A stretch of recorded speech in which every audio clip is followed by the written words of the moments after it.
എൻ്റെ കയ്യിൽ ഇപ്പോൾ ഉള്ളത് ഒരു മരുന്നാന്ന് പറഞ്ഞാൽ നിങ്ങൾക്ക് വിശ്വാസമാവോ? ഒന്ന് കുടിച്ചു നോക്കട്ടെ കേട്ടോ. അയ്യോ, ഈ ഡോക്ടർ എന്താ മരുന്നാണ് കുടിക്കുന്നത്? ഇത് നല്ലൊരു ചായയാണ്. എന്നാൽ ഇത് സ്ഥിരമായിട്ട് മൂത്രത്തിൽ പഴുപ്പൊക്കെ വരുന്ന ആൾക്കാർക്ക് കുടിക്കാൻ പറ്റിയ ഒരു മരുന്ന് കൂടിയാണ്. ഓക്കെ, ഇതെന്ത് ചായയാണ്?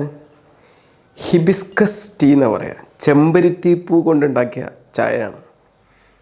ഞാനിപ്പോൾ ഇതിൽ ഒരു 3-4 ചെമ്പരത്തി പൂവിൻ്റെ ഇതളുകളൊക്കെ പറിച്ചെടുത്ത്, ആ ഇതളുകൾ മാത്രം, മറ്റേ അതിൻ്റെ ബാക്കി ഭാഗങ്ങളൊന്നുമില്ല, ചൂടാക്കി അതിലേക്ക് കുറച്ച് ചെറുനാരങ്ങയും കുറച്ച് പഞ്ചസാരയും ഒഴിച്ചിപ്പോൾ ഉണ്ടാക്കിപ്പിച്ചതാണ്.